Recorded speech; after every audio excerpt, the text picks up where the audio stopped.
Assalamualaikum warahmatullahi wabarakatuh. Perkenalkan, nama saya Sandi Reza Febrian dari semester 3 Teknik Informatika. Di sini saya akan menjelaskan terkait cara mengamankan web server dan serangan apa saja dari web server. Di sini saya akan menjelaskan pengertian web server. Web server merupakan software yang memberikan layanan data yang berfungsi menerima permintaan Hypertext Transfer Protocol atau HTTP dari klien yang dikenal dengan browser web dan mengirimkan kembali hasilnya dalam bentuk halaman-halaman website yang menampilkan teks, gambar, animasi, dan video. Lalu bagaimana cara mengamankan web server? Itu ada yang pertama, menginstal, mengkonfigurasi, dan mengamankan sistem operasi web server dan perangkat lunak web.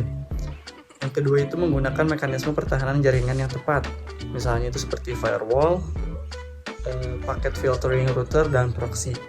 Lalu yang ketiga itu memelihara konfigurasi keamanan melalui aplikasi patch dan upgrade, pengujian keamanan, pemonitoran log, serta backup data dan sistem operasi web server yang tepat. Nah, di sini ada backup data juga yang berfungsi apabila kita sedang mengupdate database. Backup ini sangat berperan penting apabila kita mengalami crash atau kesalahan. Lalu selanjutnya menggunakan mempublikasikan dan melindungi informasi dan data dengan cara yang hati-hati dan sistematis, melakukan administrasi dan proses pemeliharaan yang aman, termasuk updating server atau aplikasi dan pemeriksaan log. Yang keenam itu memisahkan pengguna antara pengembang, penguji, dan produksi atau user umum. Hal ini bertujuan agar pengguna umum memiliki batasan untuk mengakses web dan pengembang memiliki hak akses penuh dalam mengembangkan aplikasinya.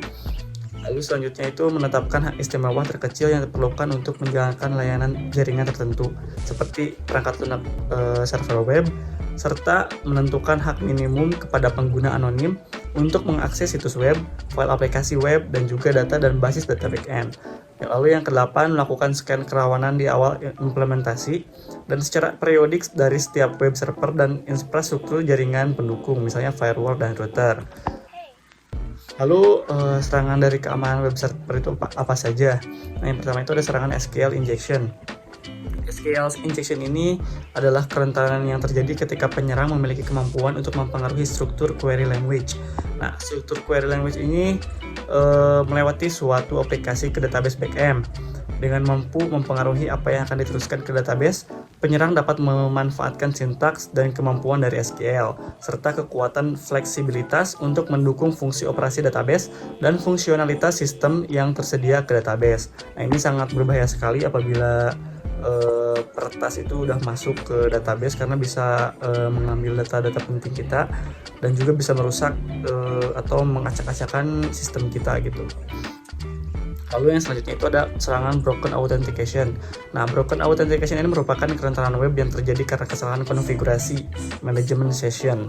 Nah, yang dimana pada aplikasi yang kita bangun memiliki level kurangnya dari minimal keamanan password, atau di sini tuh kekuatan passwordnya lemah. Maka pada saat pembuatan aplikasi, keamanan password dan username perlu diperhatikan agar keamanan data pada aplikasi kita lebih terjaga. Jadi kekuatan password dan username juga harus diperhitungkan pada saat pembuatan aplikasi. Lalu ada selanjutnya serangan denial distribute of service. Nah, ini tuh ada sebuah sistem penyerangan di mana bisa melumpuhkan web dan akan membuat akibat atau dampak dalam sebuah resource atau sumber yang kita punya yang mengakibatkan website atau layanan kita itu down dan tidak dapat beroperasi.